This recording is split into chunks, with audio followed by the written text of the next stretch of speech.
There was an emperor of Persia named Khusru Shah, who when he first came to his crown, in order to obtain a knowledge of affairs, took great pleasure in night adventures, attended by a trusty minister. He often walked in disguise through the city, and met with many adventures. After the ceremonies of his father's funeral rites and his own inauguration were over, the new sultan, as well from inclination as duty, went out one evening attended by his grand vizier, disguised like himself, to observe what was transacting in the city. As he was passing through a street in that part of the town inhabited only by the meaner sort, he heard some people talking very loud, and going close to the house whence the noise proceeded, and looking through a crack in the door, perceived a light and 3 sisters sitting on a sofa, conversing together after supper. By what the eldest said, he presently understood the subject of their conversation was wishes. For, she said, since we have got upon wishes, mine shall be to have the Sultan's baker for my husband, for then I shall eat my fill of that bread, which by way of excellence is called the Sultan's. Let us see if your tastes are as good as mine. For my part, replied the second sister, I wish I was wife to the Sultan's chief cook, for then I should eat of the most excellent dishes, and as I am persuaded that the Sultan's bread is common in the palace, I should not want any of that. Therefore you see, addressing herself to her elder sister, that I have a better taste than you. The youngest sister, who was very beautiful, and had more charms and wit than the 2 elders, spoke in her turn. For my part, sisters, said she, I shall not limit my desires to such trifles, but take a higher flight, and since we are upon wishing, I wish to be the emperor's queen consort. I would make him father of a prince, whose hair should be gold on one side of his head, and silver on the other. When he cried, the tears from his eyes should be pearl, and when he smiled, his vermilion lips should look like a rosebud fresh blown. The 3 sisters' wishes, particularly that of the youngest, seemed so singular to the Sultan that he resolved to gratify them in their desires, but without communicating his design to his grand vizier, he charged him only to take notice of the house, and bring the 3 sisters before him the following day. The grand vizier, in executing the emperor's orders, would but just give the sisters time to dress themselves to appear before him, without telling them the reason. He brought them to the palace, and presented them to the emperor, who said to them, Do you remember the wishes you expressed last night, when you were all in so pleasant a mood? Speak the truth.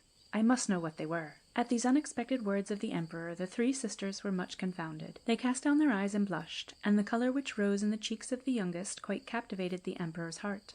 Modesty and fear lest they might have offended the emperor by their conversation kept them silent.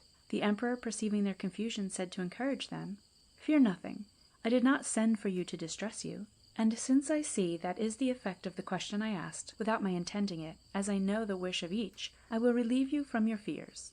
You, he added, who wish to be my wife, shall have your desire this day, and you, continued he, addressing himself to the 2 elder sisters, shall also be married to my chief baker and cook. As soon as the Sultan declared his pleasure, the youngest sister, setting her eldest an example, threw herself at the emperor's feet to express her gratitude.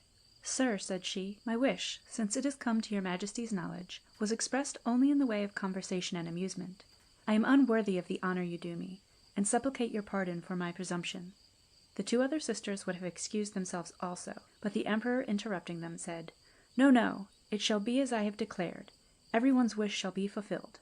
The nuptials were all celebrated that day, as the emperor had resolved, but in a different manner. The youngest sisters were solemnized, with all the rejoicings usual of the marriages of the emperors of Persia, and those of the 2 sisters according to the quality and distinction of their husbands, the one as the Sultan's chief baker, and the other as head cook. The 2 elder felt strongly the disproportion of their marriages to that of their younger sister.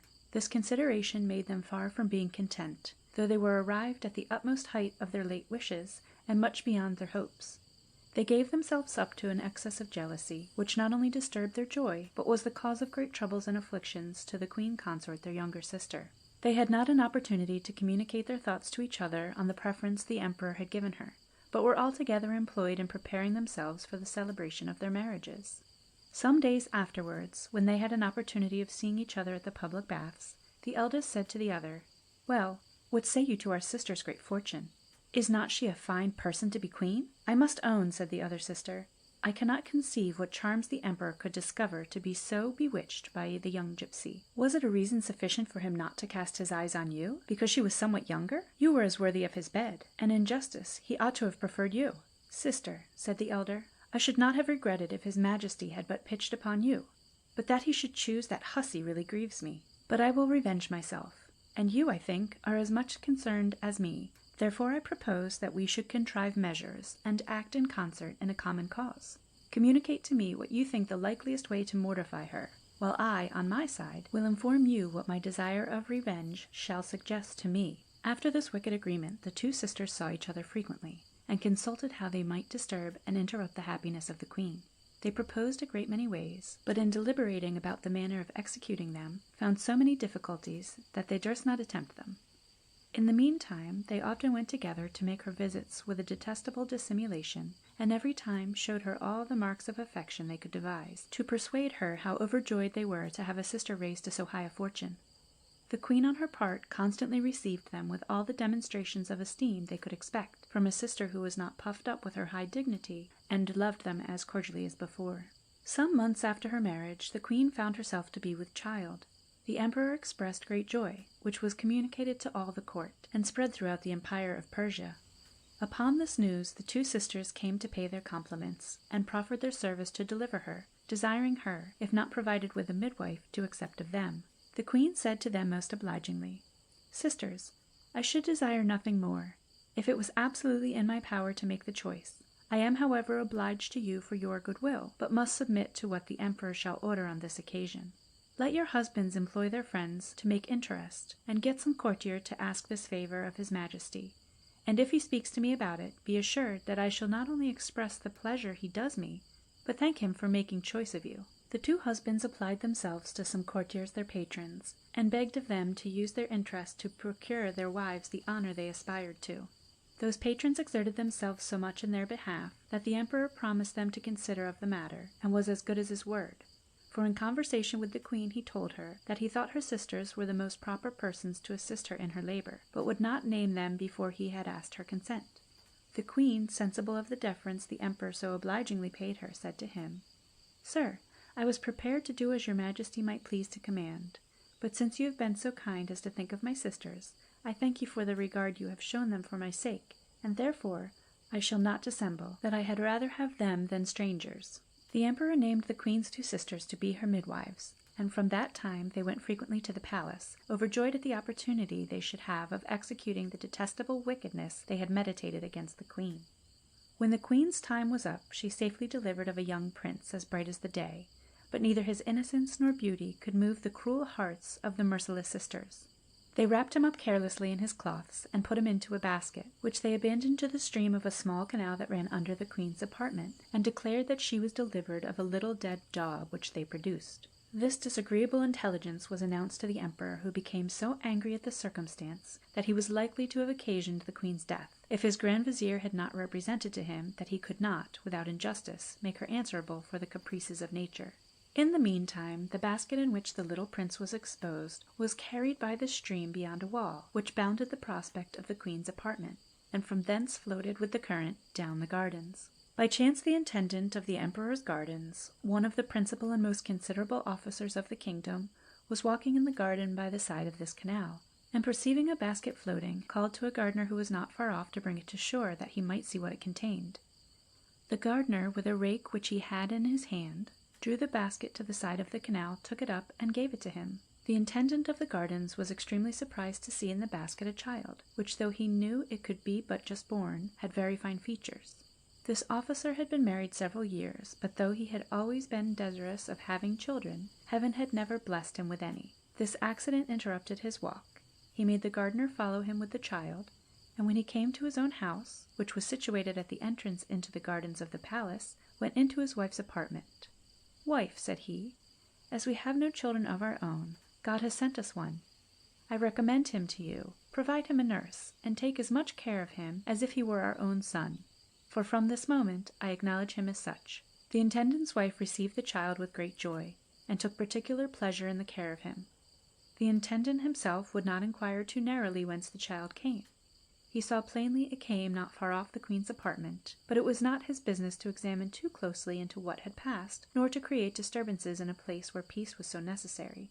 The following year the queen consort was brought to bed of another prince, on whom the unnatural sisters had no more compassion than on his brother, but exposed him likewise in a basket, and set him adrift in the canal, pretending this time that the sultaness was delivered of a cat. It was happy also for this child that the intendant of the gardens was walking by the canal side, who had it carried to his wife, and charged her to take as much care of it as of the former, which was as agreeable to her inclination as it was to that of the intendant.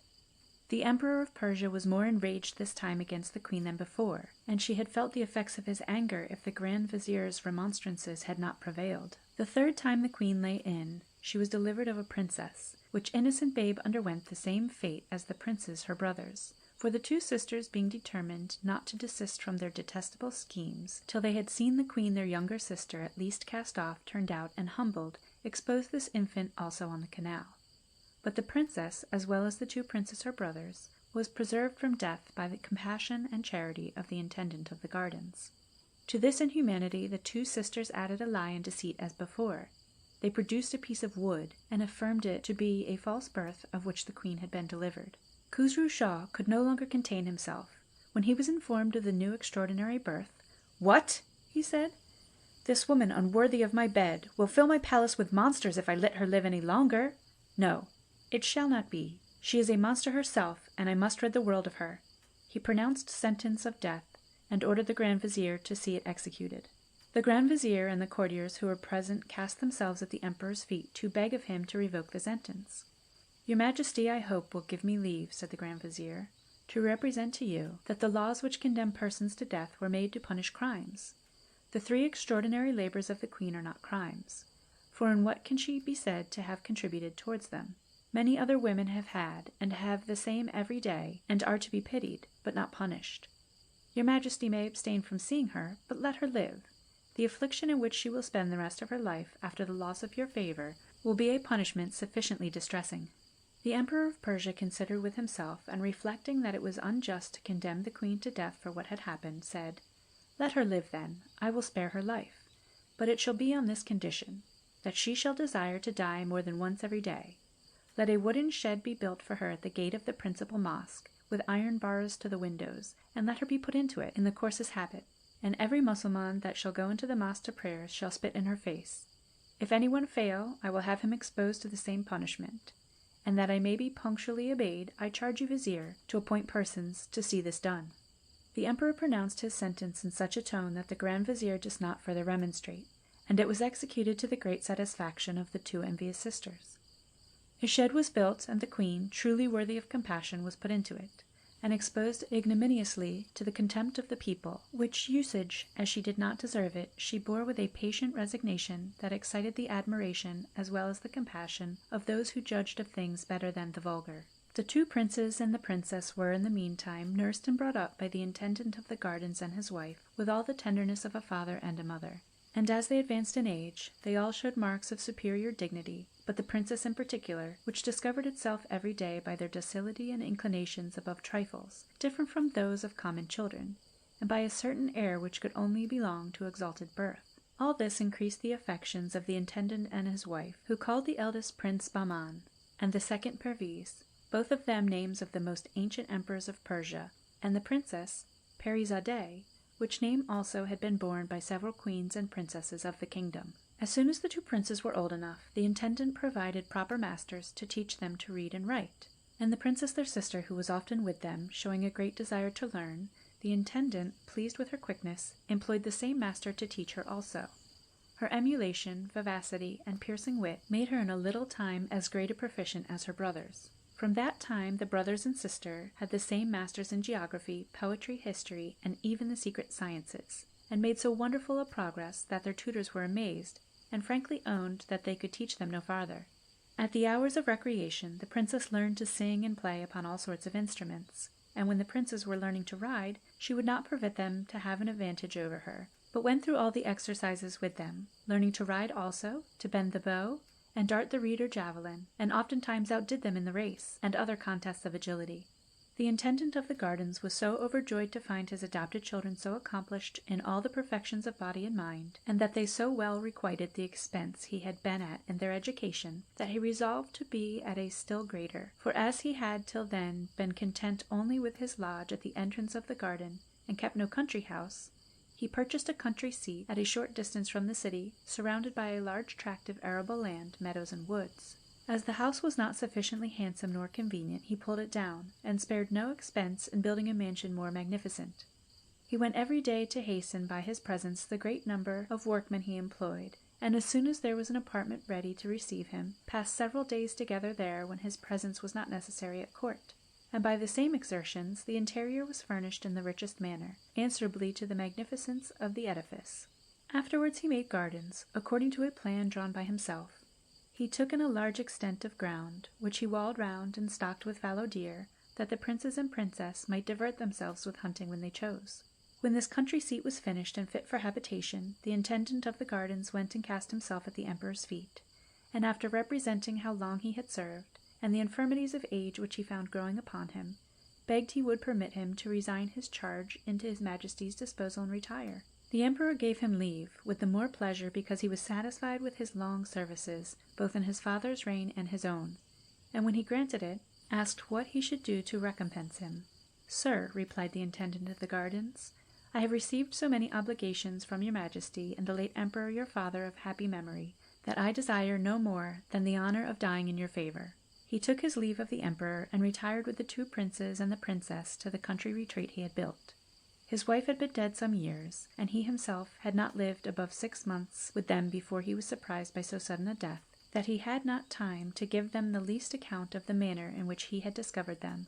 The Princes Bahman and Perviz, and the Princess Parizadeh, who knew no other father than the intendant of the emperor's gardens, regretted and bewailed him as such, and paid all the honors in his funeral obsequies which love and filial gratitude required of them. Satisfied with the plentiful fortune he had left them, they lived together in perfect union, free from the ambition of distinguishing themselves at court, or aspiring to places of honor and dignity which they might easily have obtained. One day when the 2 princes were hunting and the princess had remained at home, a religious old woman came to the gate and desired leave to go in and say her prayers, it being then the hour.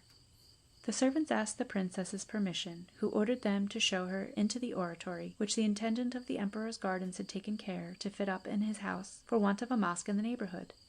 She bade them also, after the good woman had finished her prayers, show her the house and gardens, and then bring her to her. The old woman went into the oratory, said her prayers, and when she came out, 2 of the princess's women invited her to see the house and gardens, which civility she accepted, followed them from one apartment to another, and observed, like a person who understood what belonged to furniture, the nice arrangement of everything. They conducted her also into the garden, the disposition of which she found so well planned that she admired it, observing that the person who had formed it must have been an excellent master of his art. Afterwards she was brought before the princess, who waited for her in the great hall, which in beauty and richness exceeded all that she had admired in the other apartments.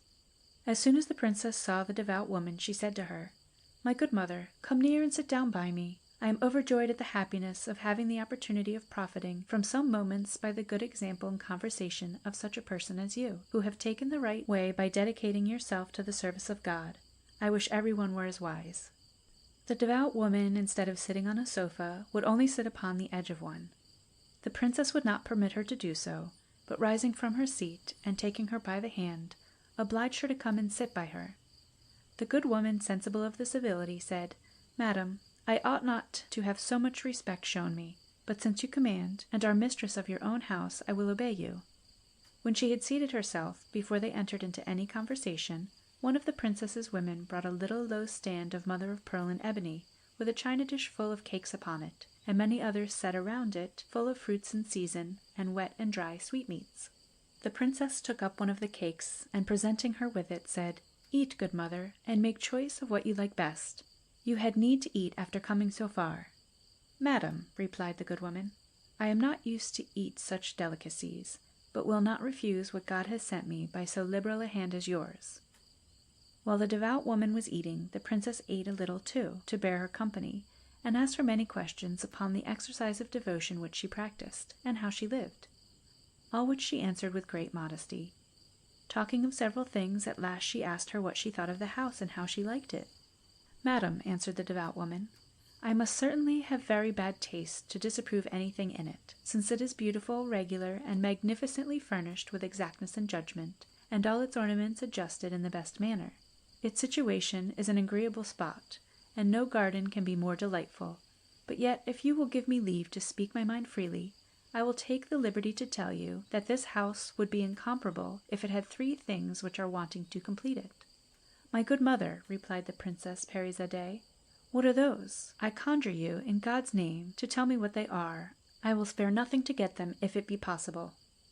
"Madam," replied the devout woman, "the first of these 3 things is the speaking bird, so singular a creature that it draws round it all the singing birds of the neighborhood, which come to accompany his song.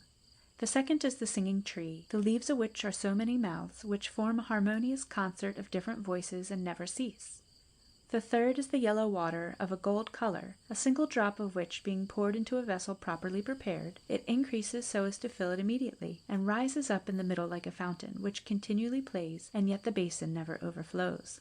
"Ah, my good mother," cried the princess, "how much am I obliged to you for the knowledge of these curiosities! They are surprising, and I never before heard there were such wonderful rarities in the world. But as I am persuaded that you know, I expect that you should do me the favor to inform me where they are to be found." "Madam," replied the good woman, "I should be unworthy the hospitality you have with so much goodness shown me, if I should refuse to satisfy your curiosity in that point, and am glad to have the honor to tell you that these curiosities are all to be met with in the same spot on the confines of this kingdom towards India. The road to it lies before your house, and whoever you send needs but follow it for 20 days, and on the 20th let him only ask the first person he meets where the speaking bird, singing tree, and yellow water are, and he will be informed." After saying this, she rose from her seat, took her leave, and went her way. The Princess Parizade's thoughts were so taken up with what the devout woman had told her of the speaking bird, singing tree, and yellow water, that she never perceived her departure till she wanted to ask her some question for her better information, for she thought that what she had told her was not a sufficient reason for exposing herself by undertaking a long journey, possibly to no purpose. However, she would not send after her, but endeavored to remember all she had told her, and when she thought she had recollected every word, took real pleasure in thinking of the satisfaction she should have if she could get these wonderful curiosities into her possession. But the difficulties she apprehended, and the fear of not succeeding, made her very uneasy. She was absorbed in these thoughts when her brothers returned from hunting, who, when they entered the great hall, instead of finding her lively and gay as she used to be, were amazed to see her so pensive, and hanging down her head as if something troubled her. "Sister," said Prince Bahman, "what has become of all your mirth and gaiety? Are you not well? Or has some misfortune befallen you? Has anybody given you reason to be so melancholy? Tell us, that we may know how to act, and give you some relief. If anyone has affronted you, we will resent his insolence." The princess remained in the same posture some time without answering, but at last lifted up her eyes to look at her brothers, and then held them down again, telling them nothing disturbed her. "Sister," said Prince Bahman, "you conceal the truth from us. There must be something of consequence. It is impossible we could observe so sudden a change if nothing was the matter with you. You would not have us satisfied with the evasive answer you have given. Do not conceal anything, unless you would have us suspect that you renounce the strict union which has hitherto subsisted between us from our infancy." The princess, who had not the smallest intention to offend her brothers, would not suffer them to entertain such a thought, but said, "When I told you nothing disturbed me, I meant nothing that was of importance to you, but to me it is of some consequence, and since you press me to tell you by our strict union and friendship, which are so dear to me, I will. You think, and I always believed so too, that this house was so complete that nothing was wanting, but this day I have learned that it wants 3 rarities, which would render it so perfect that no country seat in the world could be compared with it. These 3 things are the speaking bird, the singing tree, and the yellow water." After she had informed them wherein consisted the excellency of these rarities, "A devout woman," added she, "has made this discovery to me, told me the place where they are to be found, and the way thither. Perhaps you may imagine these things to be trifles, and of little consequence to render our house complete, that without these additions it will always be thought sufficiently elegant with what it already contains, and that we can do without them. You may think as you please, but I cannot help telling you that I am persuaded they are absolutely necessary, and I shall not be easy without them. Therefore, whether you value them or not, I desire you to consider what person you may think proper for me to send in search of the curiosities I have mentioned." "Sister," replied Prince Bahman, "nothing can concern you in which we have not an equal interest. It is enough that you have an earnest desire for the things you mention to oblige us to take the same interest. But if you had not, we feel ourselves inclined of our own accord and for our own individual satisfaction. I am persuaded my brother is of the same opinion, and therefore we ought to undertake this conquest. For the importance and singularity of the undertaking deserve that name. I will take that charge upon myself. Only tell me the place and the way to it, and I will defer my journey no longer than till tomorrow." "Brother," said Prince Perviz, "it is not proper that you, who are the head and director of our family, should be absent. I desire my sister would join with me to oblige you to abandon your design, and allow me to undertake it. I hope to acquit myself as well as you, and it will be a more regular proceeding." "I am persuaded of your goodwill, brother," replied Prince Bahman, "and that you would succeed as well as myself in this journey, but I have resolved, and will undertake it. You shall stay at home with our sister, and I need not recommend her to you."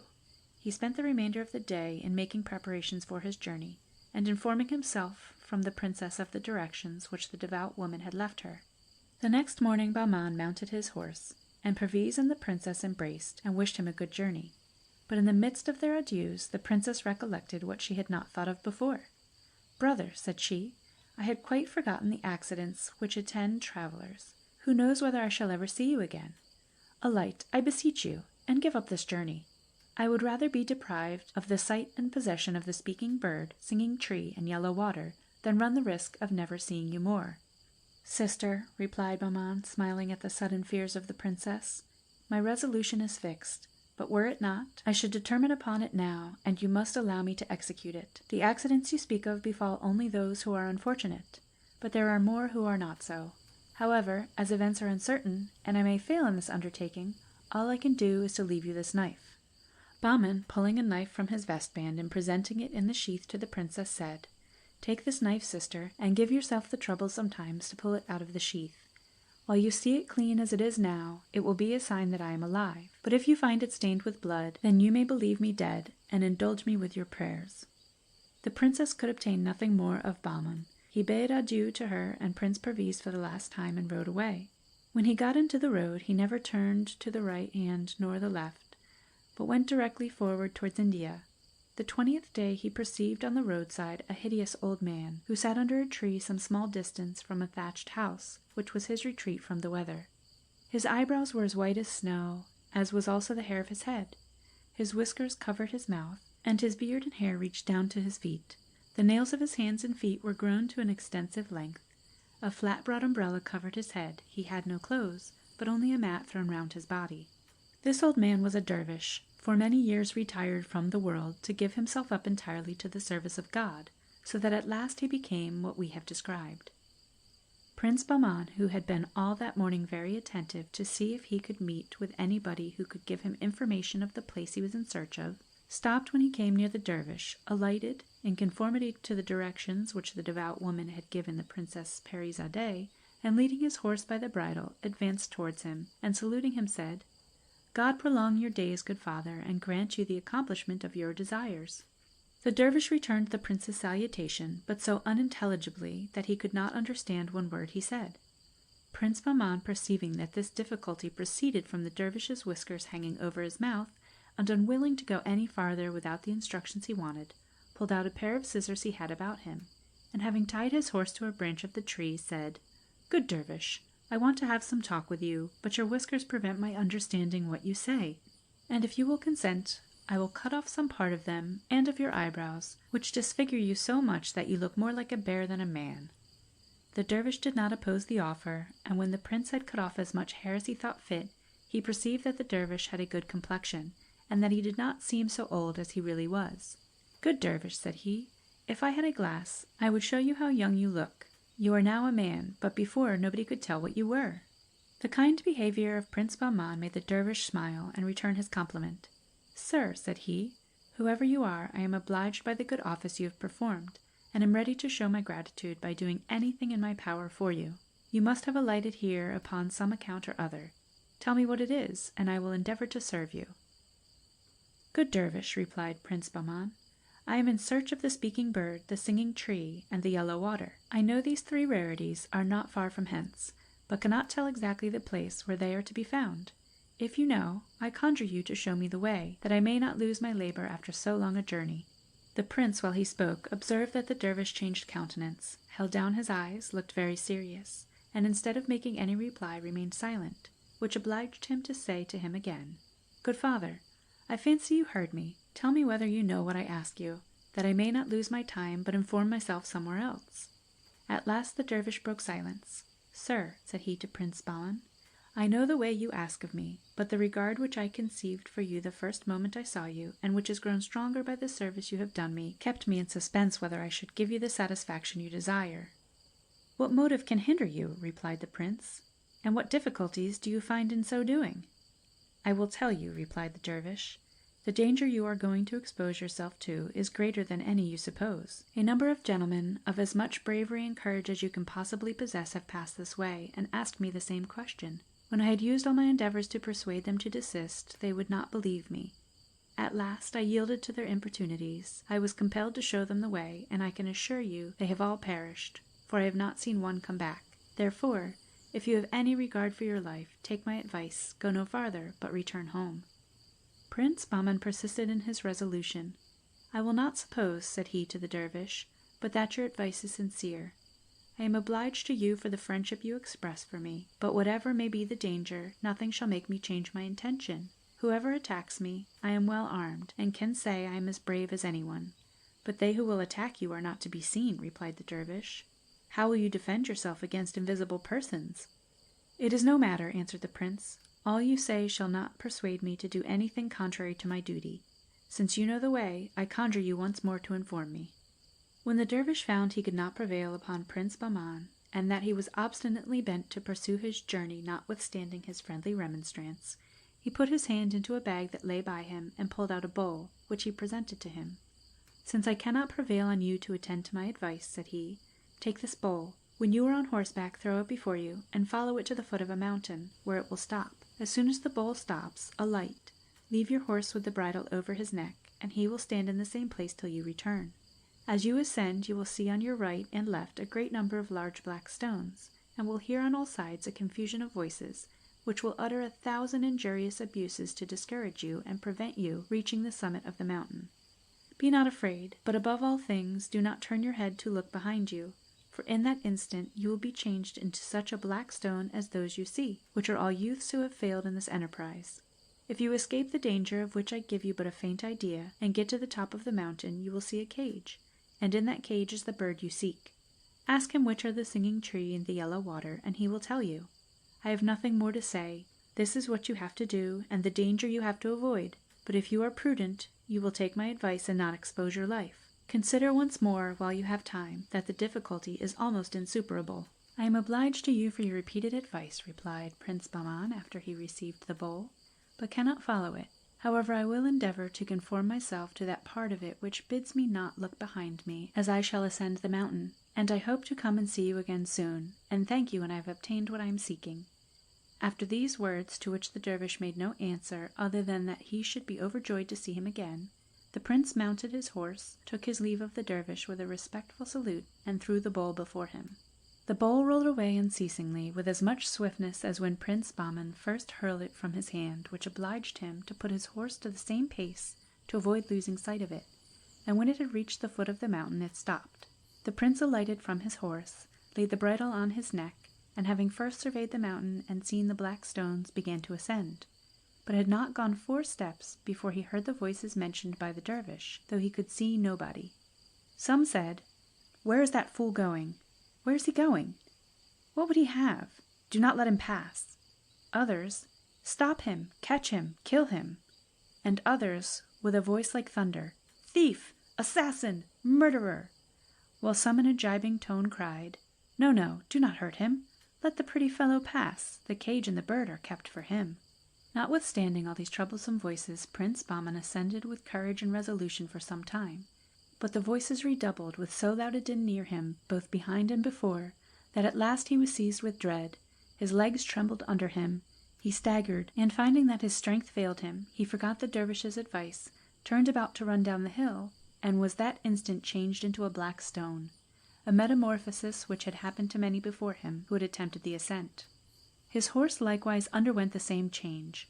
From the time of Prince Bahman's departure, the Princess Parizadeh always wore the knife and sheath in her girdle, and pulled it out several times a day to know whether her brother was alive. She had the consolation to understand he was in perfect health, and to talk of him frequently with Prince Perviz, who sometimes prevented her by asking her what news. On the fatal day that Prince Bahman was transformed into a stone, as Prince Perviz and the princess were talking together in the evening, As usual, the prince desired his sister to pull out the knife to know how their brother did. The princess readily complied, and seeing the blood run down the point, was seized with so much horror that she threw it down. "Oh, my dear brother," she cried, "I have been the cause of your death, and shall never see you more. Why did I tell you of this speaking bird, singing tree, and yellow water? Or rather, of what importance was it to me to know whether the devout woman thought this house ugly or handsome, or complete or not? I wish to heaven she had never addressed herself to me. Deceitful hypocrite," added she, "is this the return you have made for the kind reception I gave you? Why did you tell me of a bird, a tree, and a water, which, imaginary as I am persuaded they are, by my dear brother's death, yet disturb me by your enchantment?" Prince Perviz was as much afflicted at the death of Prince Bahman as the princess, but not to waste time in needless regret, as he knew that she still passionately desired possession of the speaking bird, the singing tree, and the golden water, he interrupted her, saying, "Sister, our regret for our brother is vain and useless. Our grief and lamentations cannot restore him to life.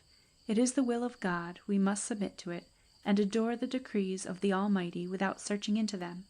Why should you now doubt of the truth of what the holy woman told you? Do you think she spoke to you of 3 things that were not in being, and that she invented them on purpose to deceive you, who had given her no cause to do so, but received her with so much goodness and civility?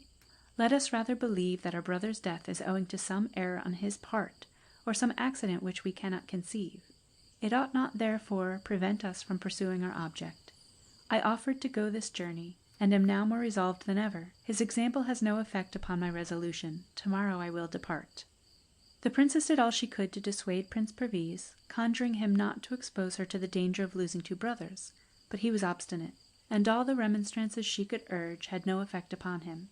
Before he went, that she might know what success he had, he left her a string of 100 pearls, telling her that if they would not run when she should count them upon the string, but remain fixed, that would be a certain sign he had undergone the same fate as his brother, but at the same time told her he hoped it would never happen, but that he should have the happiness to see her again to their mutual satisfaction. Prince Perviz, on the 20th day after his departure, met the same dervish in the same place as his brother Bahman had done before him. He went directly up to him, and after he had saluted, asked him if he could tell him where to find the speaking bird, the singing tree, and the golden water. The dervish urged the same difficulties and remonstrances as he had done to Prince Bahman, telling him that a young gentleman, who very much resembled him, was with him a short time before, that overcome by his importunity and pressing instances, he had shown him the way, given him a guide, and told him how he should act to succeed, but that he had not seen him since, and doubted not but he had shared the same fate as all other adventurers. "Good dervish," answered Prince Perviz, "I know whom you speak of. He was my elder brother, and I am informed of a certainty of his death, but know not the cause."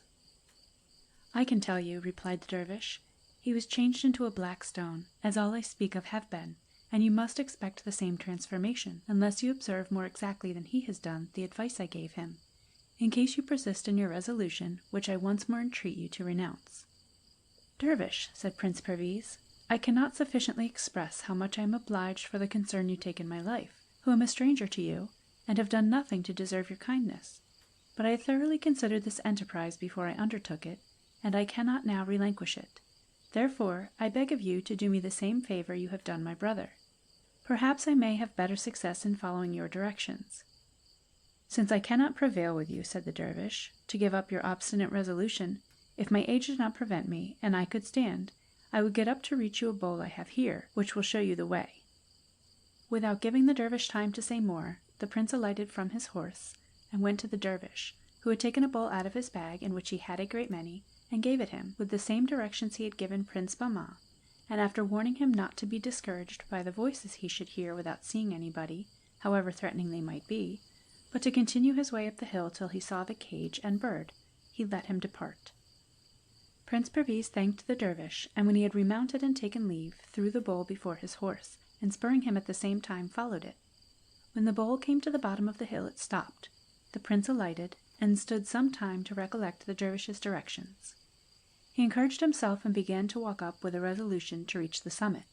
But before he had gone above 6 steps he heard a voice, which seemed to be near, as of a man behind him, saying in an insulting tone, "Stay, rash youth, that I may punish you for your presumption." Upon this affront the prince, forgetting the dervish's advice, clapped his hand upon his sword, drew it, and turned about to revenge himself, but had scarcely time to see that nobody followed him before he and his horse were changed into black stones. In the meantime, the Princess Parizadeh, several times a day after her brother's departure, counted her chaplet. She did not omit it at night, but when she went to bed put it about her neck, and in the morning when she awoke counted over the pearls again to see if they would slide. The day that Prince Perviz was transformed into a stone, she was counting over the pearls as she used to do, when all at once they became immovably fixed, a certain token that the prince her brother was dead. As she had determined what to do in case it should happen so, she lost no time in outward demonstrations of grief, which she concealed as much as possible, but having disguised herself in a man's apparel, armed and equipped, she mounted her horse the next morning, having told her servants she should return in 2 or 3 days, and took the same road her brothers had done. The princess, who had been used to ride on horseback and hunting, supported the fatigue of so long a journey better than most ladies could have done, and as she made the same stages as her brothers, she also met with the dervish on the 20th day. When she came near him, she alighted off her horse, leading him by the bridle, went and sat down by the dervish, and after she had saluted him, said, "Good dervish, give me leave to rest myself, and do me the favor to tell me if you have not heard that there are somewhere in this neighborhood a speaking bird, a singing tree, and golden water." "Princess," answered the dervish, "for so I must call you, since by your voice I know you to be a woman disguised in a man's apparel. I thank you for your compliment, and receive the honor you do me with great pleasure. I know the place well where these things are to be found, but what makes you ask me this question?" "Good dervish," replied the princess, "I have had such a flattering relation of them given to me, that I have a great desire to possess them." "Madam," replied the dervish, "you have been told the truth. These curiosities are more singular and surprising than they have been represented to you, but you have not been made acquainted with the difficulties which must be surmounted in order to obtain them. If you had been fully informed of these, you would not have undertaken so troublesome and dangerous an enterprise. Take my advice, go no farther, return, and do not urge me to contribute towards your ruin." "Good father," said the princess, "I have traveled a great way, and should be sorry to return without executing my design. You talk of difficulties and danger of life, but you do not tell me what those difficulties are, and wherein the danger consists. This is what I desire to know, that I may consider and judge whether I can trust my courage and strength to brave them." The dervish repeated to the princess what he had said to the princes Bahman and Perviz, exaggerating the difficulties of climbing up to the top of the mountain, where she was to make herself mistress of the bird, which would inform her of the singing tree and golden water. He magnified the noise and din of the terrible threatening voices which she would hear on all sides of her, without seeing anybody, and the great number of black stones, alone sufficient to strike terror. He entreated her to reflect that those stones were so many brave gentlemen, so metamorphosed for having omitted to observe the principal condition of success in the perilous undertaking, which was not to look behind them before they had got possession of the cage. When the dervish had done, the princess replied, "By what I comprehend from your discourse, the difficulties of succeeding in this affair are, first, the getting up to the cage without being frightened at the terrible din of voices I shall hear, and secondly, not to look behind me. For this last, I hope I shall be mistress enough of myself to observe it. As to the first, I own that those voices, such as you represent them to be, are capable of striking terror into the most undaunted. But as in all enterprises and dangers, every one may use stratagem, I desire to know of you if I may use any in one of so great importance." "And what stratagem is it you would employ?" said the dervish. "To stop my ears with cotton," answered the princess, "that the voices, however loud and terrible, may make the less impression upon my imagination, and my mind remain free from that disturbance which might cause me to lose the use of my reason." "Princess," replied the dervish, "of all the persons who have addressed themselves to me for information, I do not know that ever one made use of the contrivance you propose. All I know is, that they all perished. If you persist in your design, you may make the experiment. You will be fortunate if it succeeds, but I would advise you not to expose yourself to the danger." "My good father," replied the princess, "nothing can hinder my persisting in my design. I am sure my precaution will succeed, and am resolved to try the experiment. Nothing remains for me but to know which way I must go. I conjure you not to deny me the favor of that information." The dervish exhorted her again for the last time to consider well what she was going to do, but finding her resolute, he took out a bowl, and presenting it to her, said, "Take this bowl, mount your horse again, and when you have thrown it before you, follow it through all its windings till it stops at the bottom of the mountain. There alight and ascend the hill. Go, You know the rest." After the princess had thanked the dervish and taken her leave of him, she mounted her horse, threw the bowl before her, and followed it till it stopped at the foot of the mountain. The princess alighted, stopped her ears with cotton, and after she had well examined the path leading to the summit, began with a moderate pace, and walked up with intrepidity. She heard the voices, and perceived the great service the cotton was to her. The higher she went, the louder and more numerous the voices seemed, but they were not capable of making any impression upon her. She heard a great many affronting speeches, and raillery very disagreeable to a woman, which she only laughed at. "I mind not," she said to herself, "all that can be said, were it worse. I only laugh at them, and shall pursue my way." At last she got so high that she could perceive the cage and the bird, which endeavored with the voices to frighten her, crying in a thundering tone, notwithstanding the smallness of its size, "Retire, fool, and approach no nearer."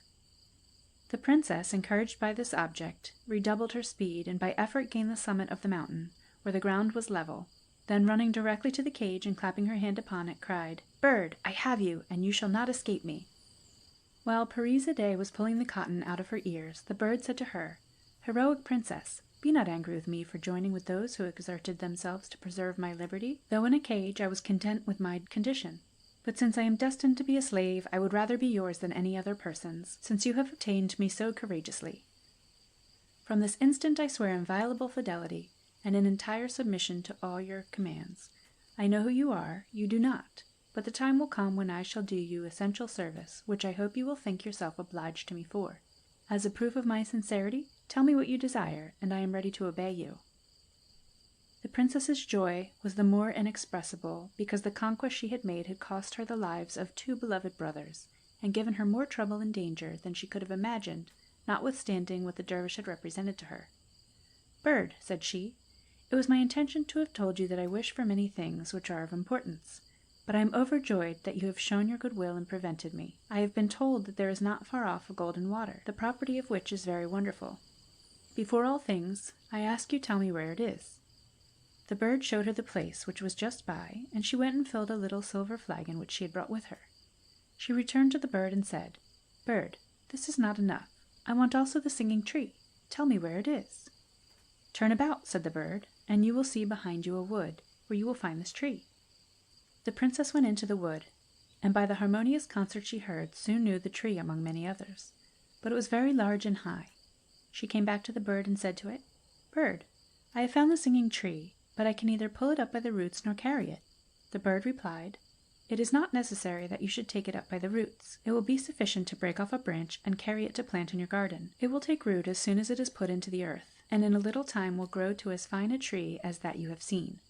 When the princess had obtained possession of the 3 things which the devout woman had told her of, and for which she had conceived so great a desire, she said again to the bird, "Bird, what you have yet done for me is not sufficient. You have been the cause of the death of my 2 brothers, who must be among the black stones which I saw as I ascended the mountain. I wish to take them home with me." The bird seemed reluctant to satisfy the princess in this point, and indeed made some difficulty to comply. "Bird," said the princess, "remember you told me that you were my slave. You are so, and your life is in my disposal." "That I cannot deny," answered the bird, "but although what you now ask is more difficult than all the rest, yet I will do it for you. Cast your eyes around," added he, "and look if you can see a little pitcher." "I see it already," said the princess. "Take it then," he said, "and as you descend the mountain, sprinkle a little of the water that is in it upon every black stone." The princess took up the pitcher accordingly, carried with her the cage and the bird, the flagon of golden water, and the branch of the singing tree, and as she descended the mountain threw a little of the water on every black stone, which was changed immediately into a man. And as she did not miss one stone, all the horses, both of the princess her brothers, and of the other gentlemen, resumed their natural forms. She instantly recognized Bahman and Perviz as they did her, and ran to embrace her.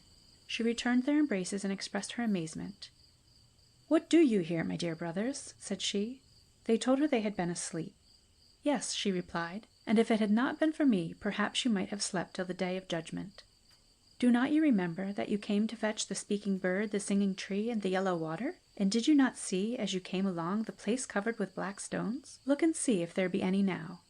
The gentlemen and their horses who surround us, and you yourselves, were these black stones. If you desire to know how this wonder was performed, continued she, showing the pitcher, which she set down at the foot of the mountain, having no further use for it, it was done by the virtue of the water which was in this pitcher, with which I sprinkled every stone.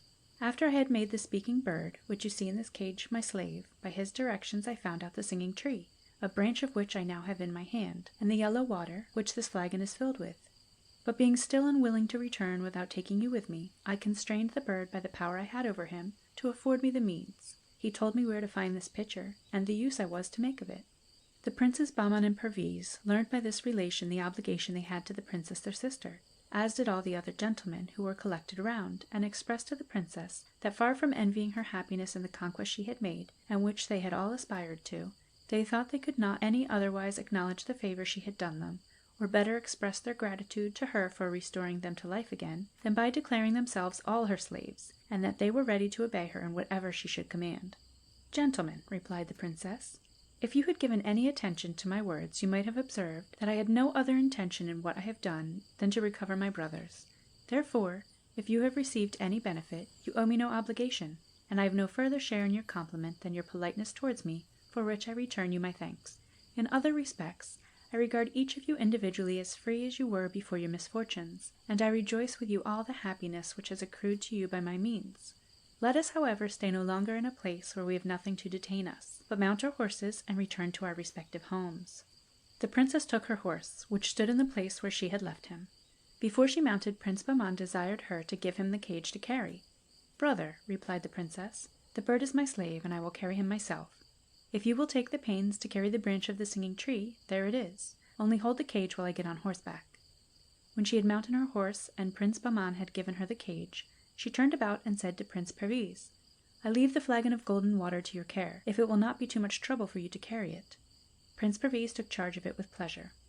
When Bahman, Perviz, and all the gentlemen had mounted their horses, the princess waited for some of them to lead the way. The two princes paid that compliment to the gentlemen, and they again to the princess, who, finding that none of them would accept the honor, but that it was reserved for her, addressed herself to them and said, Gentlemen, I expect that some of you should lead the way. To which one who was nearest to her, in the name of the rest, replied, Madam, we were ignorant of the respect due to your sex, yet after what you have done for us there is no deference we will not willingly pay to you. Notwithstanding your modesty, we entreat you no longer to deprive us of the happiness of following you. Gentlemen, said the princess, I do not deserve the honor you do me, and accept it only because you desire it. At the same time she led the way, and the two princes and the gentlemen followed. The illustrious company called upon the dervish as they passed to thank him for his reception and wholesome advice, which they had all found to be sincere. But he was dead, whether of old age or because he was no longer necessary to show the way to the obtaining the 3 rarities which the Princess Parizade had secured, did not appear. They pursued their route, but lessened in their numbers every day. The gentlemen who, as we said before, had come from different countries, after severally repeating their obligations to the princess and her brothers, took leave of them one after another as they approached the road they had come. As soon as the princess reached home, she placed the cage in the garden, and the bird no sooner began to warble than he was surrounded by nightingales, chaffinches, larks, linnets, goldfinches, and every species of birds of the country. And the branch of the singing tree was no sooner set in the midst of the parterre, a little distance from the house, than it took root, and in a short time became a large tree, the leaves of which gave as harmonious a concert as those of the tree from which it was gathered. A large basin of beautiful marble was placed in the garden, and when it was finished, the princess poured into it all the yellow water from the flagon, which instantly increased and swelled so much that it soon reached up to the edges of the basin, and afterwards formed in the middle a fountain 20 feet high, which fell again into the basin perpetually without running over. The report of these wonders was presently spread abroad, and as the gates of the house and those of the gardens were shut to nobody, a great number of people came to admire them. Some days after, when the Princes Bahman and Perviz had recovered from the fatigue of their journey, they resumed their former way of living, and as their usual diversion was hunting, they mounted their horses and went for the first time since their return, not to their own domain, but 2 or 3 leagues from their house. As they pursued their sport, the Emperor of Persia came in pursuit of game upon the same ground. When they perceived by the number of horsemen in different places that he would soon be up, they resolved to discontinue their chase and retire to avoid encountering him. But in the very road they took, they chanced to meet him, in so narrow a way that they could not retreat without being seen. In their surprise, they had only time to alight and prostrate themselves before the emperor, without lifting up their heads to look at him. The emperor, who saw they were as well mounted and dressed as if they had belonged to his court, had the curiosity to see their faces. He stopped and commanded them to rise. The princes rose up and stood before him with an easy and graceful air, accompanied with respectful, modest countenances. The emperor took some time to view them before he spoke, and after he had admired their good air and mien, asked them who they were and where they lived. "Sir," said Prince Bahman, "we are the sons of the late intendant of your Majesty's gardens, and live in a house which he built a little before he died, till we should be fit to serve your Majesty, and ask of you some employ when opportunity offered." "By what I perceive," replied the emperor, "you love hunting." "Sir," replied Prince Bahman, "it is our common exercise, and what none of your Majesty's subjects who intend to bear arms in your armies ought, according to the ancient custom of the kingdom, to neglect." The emperor, charmed with so prudent an answer, said, "Since it is so, I should be glad to see your expertness in the chase. Choose your own game."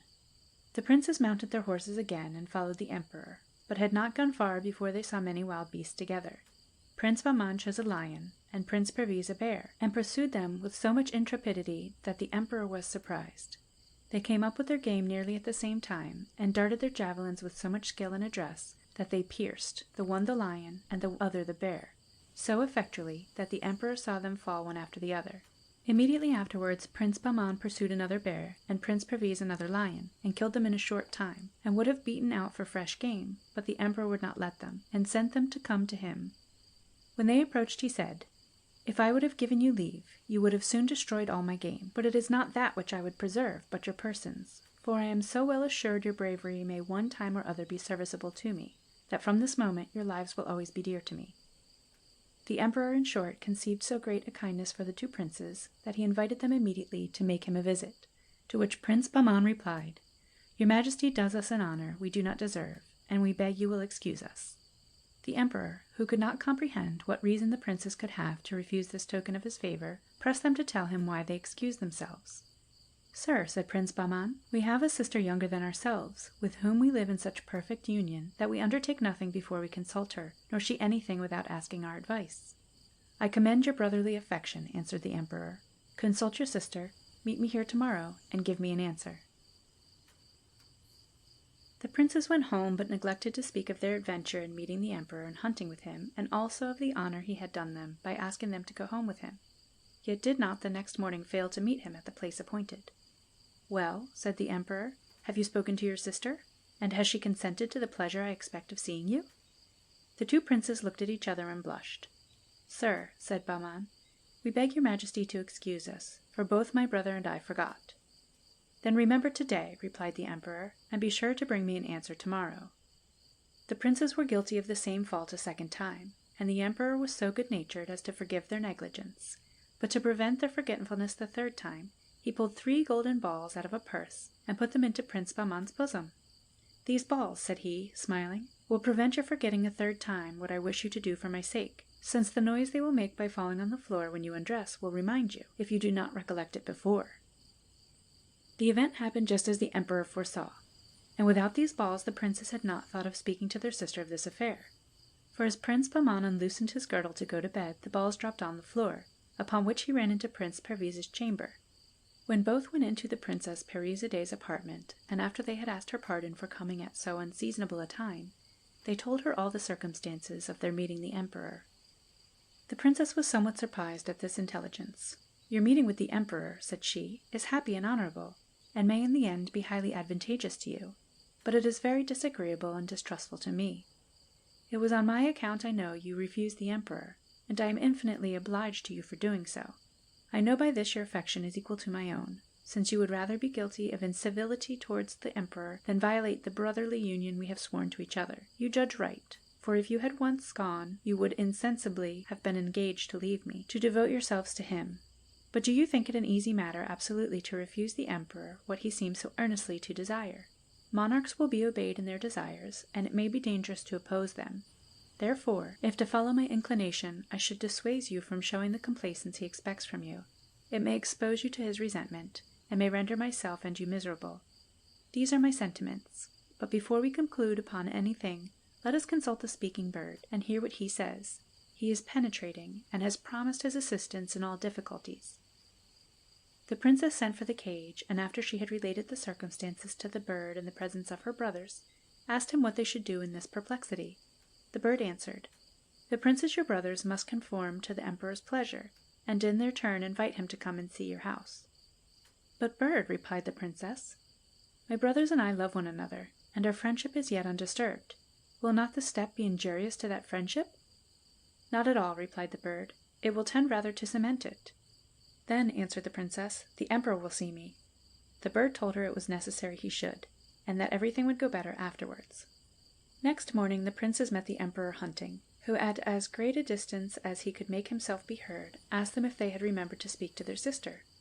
Prince Bahman approached, and answered, "Sir, your majesty may dispose of us as you please. We are ready to obey you, for we have not only obtained our sister's consent with great ease, but she took it amiss that we should pay her that deference in a matter wherein our duty to your majesty was concerned. But if we have offended, we hope you will pardon us." "Do not be uneasy on that account," replied the emperor.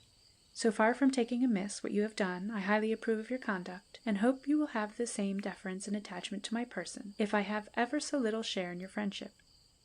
The princes, confounded at the emperor's goodness, returned no other answer but a low obeisance, to show the great respect with which they received it. The emperor, contrary to his usual custom, did not hunt long that day. Presuming that the princes possessed wit equal to their courage and bravery, he longed with impatience to converse with them more at liberty. He made them ride on each side of him, an honour which, without speaking of the principal courtiers who accompanied him, was envied by the Grand Vizier, who was much mortified to see them preferred before him. When the emperor entered his capital, the eyes of the people who stood in the crowds in the streets were fixed upon the two princes Bahman and Perviz, and they were earnest to know who they might be, whether foreigners or natives. All, however, agreed in wishing that the emperor had been blessed with two such handsome princes, and said, he might have had children as old if the queen, who had suffered the punishment of her misfortune, had been more fortunate in her lyings-in. The first thing that the emperor did when he arrived at his palace was to conduct the princes into the principal apartments, who praised without affectation, like persons conversant in such matters, the beauty and symmetry of the rooms, and the richness of the furniture and ornaments. Afterwards a magnificent repast was served up, and the emperor made them sit with him, which they at first refused, but finding it was his pleasure they obeyed. The emperor, who had himself much learning, particularly in history, foresaw that the princes, out of modesty and respect, would not take the liberty of beginning any conversation. Therefore, to give them an opportunity, he furnished them with subjects all dinner-time, but whatever subject he introduced, they showed so much wit, judgment, and discernment that he was struck with admiration. "Were these my own children," said he to himself, "and I had improved their talents by suitable education, they could not have been more accomplished or better informed." In short, he took such great pleasure in their conversation that after having sat longer than usual, he led them into his closet, where he pursued this conversation with them, and at last said, "I never supposed that there were among my subjects in the country youths so well brought up, so lively, so capable, and I never was better pleased with any conversation than yours. But it is time now we should relax our minds with some diversion, and as nothing is more capable of enlivening the mind than music, you shall hear a vocal and instrumental concert which may not be disagreeable to you." The emperor had no sooner spoken for them than the musicians, who had orders to attend, entered, and answered fully the expectations the princes had been led to entertain of their abilities. After the concerts an excellent farce was acted, and the entertainment was concluded by dancers of both sexes. The two princes, seeing night approach, prostrated themselves at the emperor's feet, and having first thanked him for the favours and honours he had heaped upon them, asked his permission to retire, which was granted by the emperor, who in dismissing them said, "I give you leave to go, but remember, I brought you to the palace myself only to show you the way. You will be always welcome, and the oftener you come, the greater pleasure you will do me." Before they went out of the emperor's presence, Prince Bahman said, "Sir, may we presume to request that your majesty will do us and our sister the honour to pass by our house, and rest and refresh yourself after your fatigue, the first time you take the diversion of hunting in that neighbourhood? It is not worthy of your presence, but monarchs sometimes have vouchsafed to take shelter in a cottage." "My children," replied the emperor, "your house cannot be otherwise than beautiful and worthy of its owners. I will call and see it with pleasure, which will be the greater for having my hosts you and your sister, who is already dear to me from the account you give me of the rare qualities with which she is endowed, and this satisfaction I will defer no longer than tomorrow. Early in the morning I will be at the place where I shall never forget that I first saw you. Meet me, and you shall be my guides." When the Princes Bahman and Perviz had returned home, they gave the princess an account of the distinguished reception the emperor had given them, and told her that they had invited him to do them the honor, as he passed by, to call at their house, and that he had appointed the next day. "If it be so," replied the princess, "we must think of preparing a repast fit for his majesty, and for that purpose I think it would be proper we should consult the speaking bird. He will tell us perhaps what meats the emperor likes best." The princes approved of her plan, and after they had retired she consulted the bird alone. "Bird," said she, "the emperor will do us the honor tomorrow to come and see our house, and we are to entertain him. Tell us what we shall do to acquit ourselves to his satisfaction." "Good mistress," replied the bird, "you have excellent cooks. Let them do the best they can, but above all things, let them prepare a dish of cucumbers stuffed full of pearls, which must be set before the emperor in the first course before all the other dishes." "Cucumbers stuffed full of pearls!" cried Princess Parizadeh with amazement.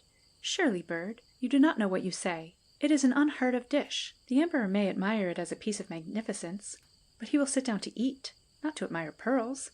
Besides, all the pearls I possess are not enough for such a dish." "Mistress," said the bird, "do what I say, and be not uneasy about what may happen. Nothing but good will follow. As for the pearls, go early tomorrow morning to the foot of the first tree on your right hand in the park. Dig under it, and you will find more than you want." That night the princess ordered a gardener to be ready to attend her, and the next morning early led him to the tree which the bird had told her of, and bade him dig at its foot.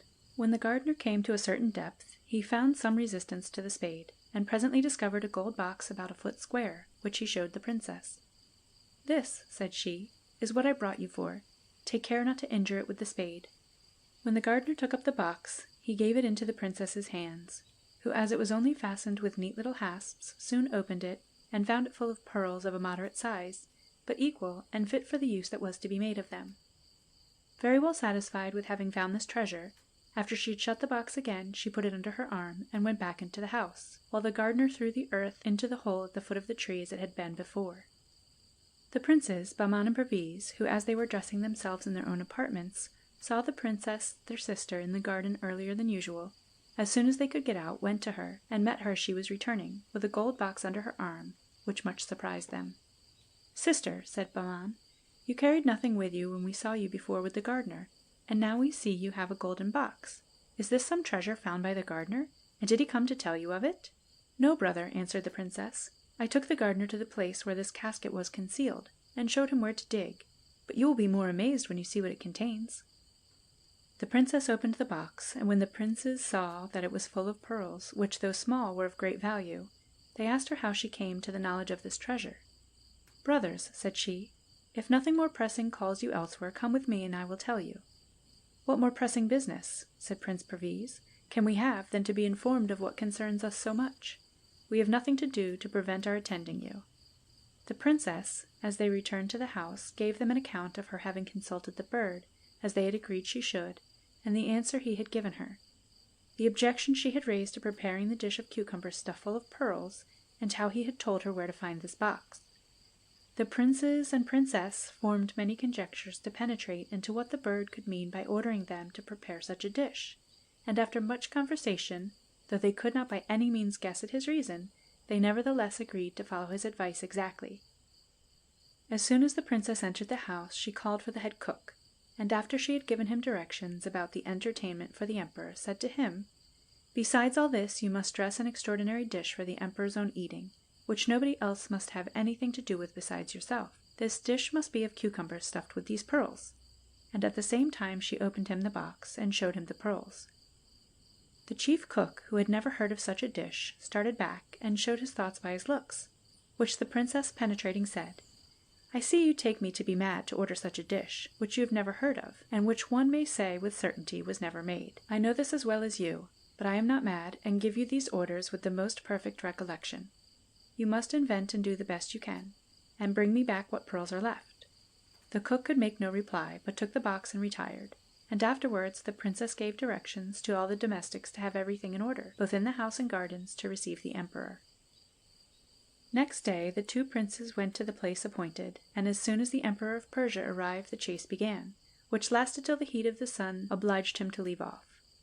While Prince Bahman stayed to conduit the emperor to their house, Prince Perviz rode before to show the way, and when he came in sight of the house, spurred his horse to inform the Princess Parizade that the emperor was approaching.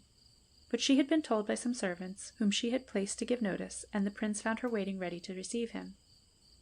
When the emperor had entered the courtyard and alighted at the portico, the princess came and threw herself at his feet, and the two princes informed him she was their sister, and besought him to expect her respects. The emperor stooped to raise her, and after he had gazed some time on her beauty, struck with her fine person and dignified air, he said, "The brothers are worthy of the sister, and she worthy of them, since if I may judge of her understanding by her person, I am not amazed that the brothers would do nothing without their sister's consent. But," added he, "I hope to be better acquainted with you, my daughter, after I have seen the house." "Sir," said the princess, "it is only a plain country residence, fit for such people as we are, who live retired from the great world. It is not to be compared with houses in great cities, much less with the magnificent palaces of emperors." "I cannot perfectly agree with you in opinion," said the emperor very obligingly, "for its first appearance makes me suspect you. However, I will not pass my judgment upon it till I have seen it all. Therefore, be pleased to conduct me through the apartments." The princess led the emperor through all the rooms except the hall, and after he had considered them very attentively and admired their variety, "My daughter," said he to the princess, "do you call this a country house? The finest and largest cities would soon be deserted if all country houses were like yours. I am no longer surprised that you take so much delight in it, and despise the town.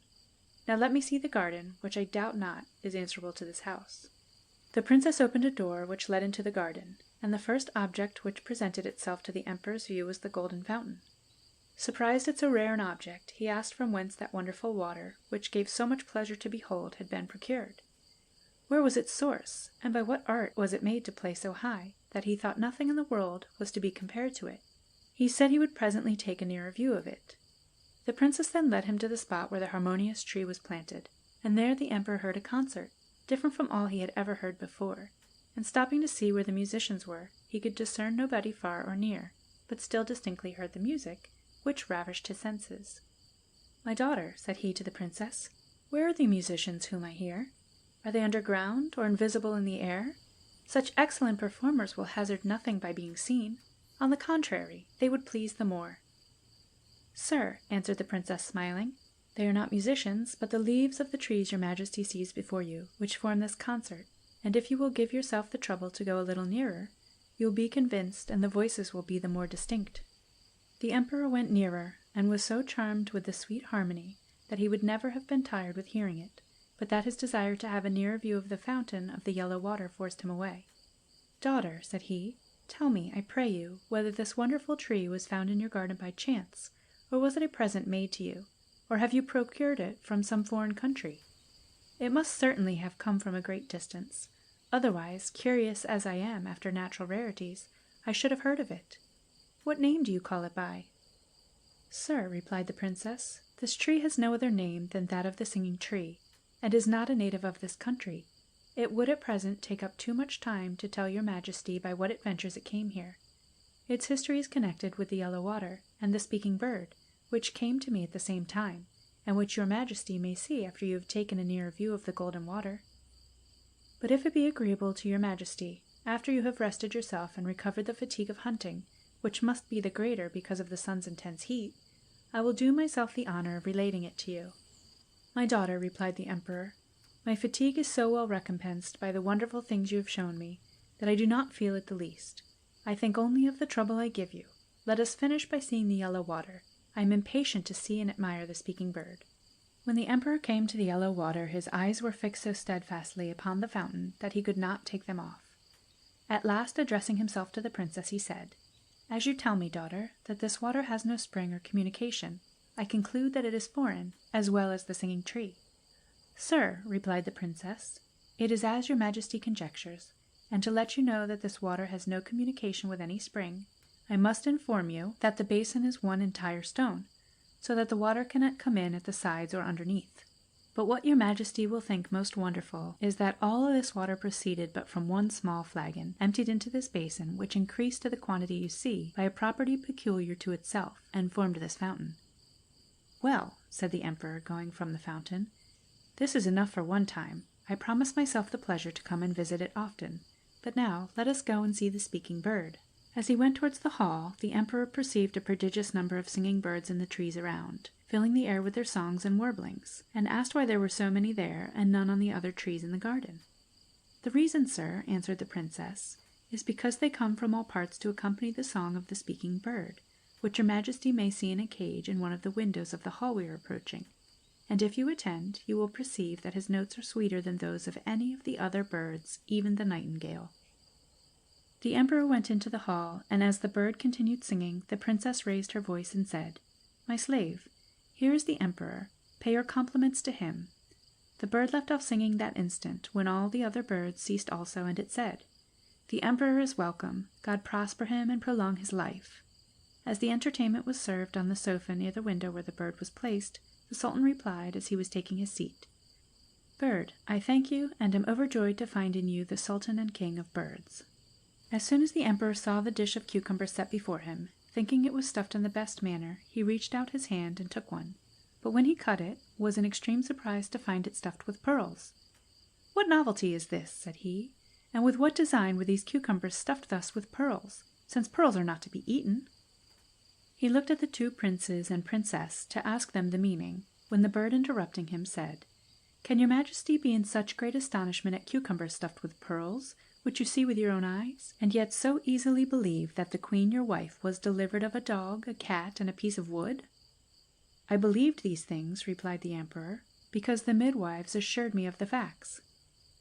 "Those midwives, sir," replied the bird, "were the queen's two sisters, who, envious of her happiness in being preferred by your majesty before them, to satisfy their envy and revenge, have abused your majesty's credulity.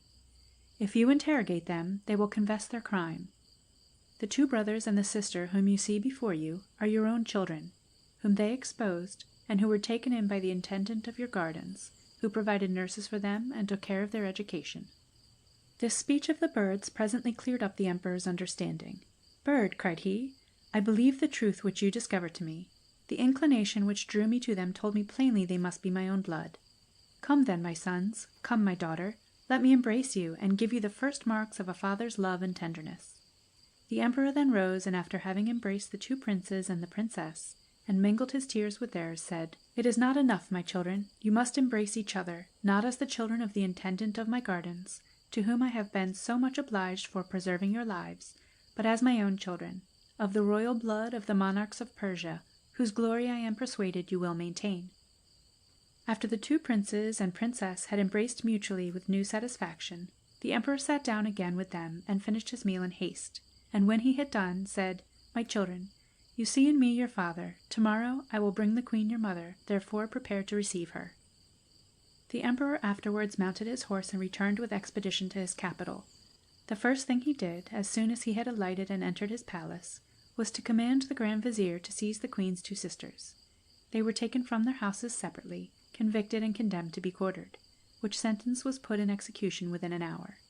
In the meantime, the Emperor Khusru Shah, followed by all the lords of his court who were then present, went on foot to the door of the great mosque, and after he had taken the queen out of the strict confinement she had languished under for so many years, embracing her in the miserable condition to which she was then reduced, said to her with tears in his eyes, "I come to entreat your pardon for the injustice I have done you, and to make you the reparation I ought, which I have begun by punishing the unnatural wretches who put the abominable cheat upon me, and I hope you will look upon it as complete, when I present to you two accomplished princes and a lovely princess, our children.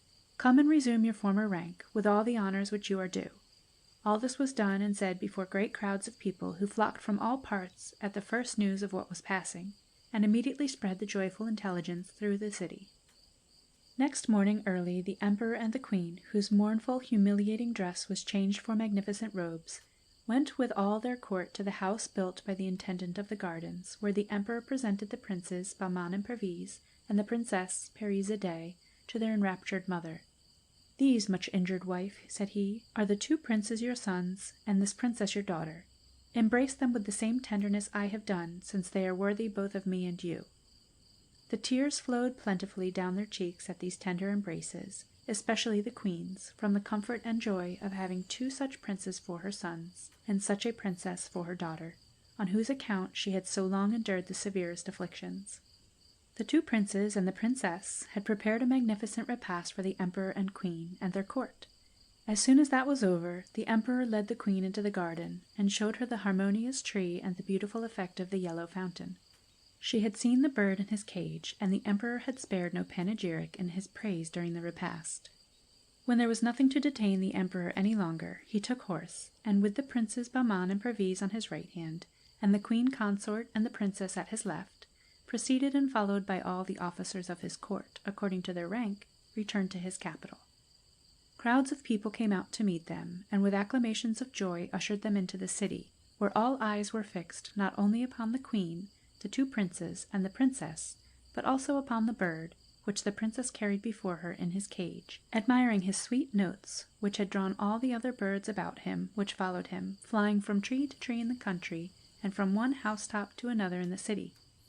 The princes Bahman and Perviz and the princess Parizadeh were at length brought to the palace with this pomp, and nothing was to be seen or heard all that night but illuminations and rejoicings both in the palace and in the utmost parts of the city, which lasted many days and were continued throughout the empire of Persia, as intelligence of the joyful event reached the several provinces.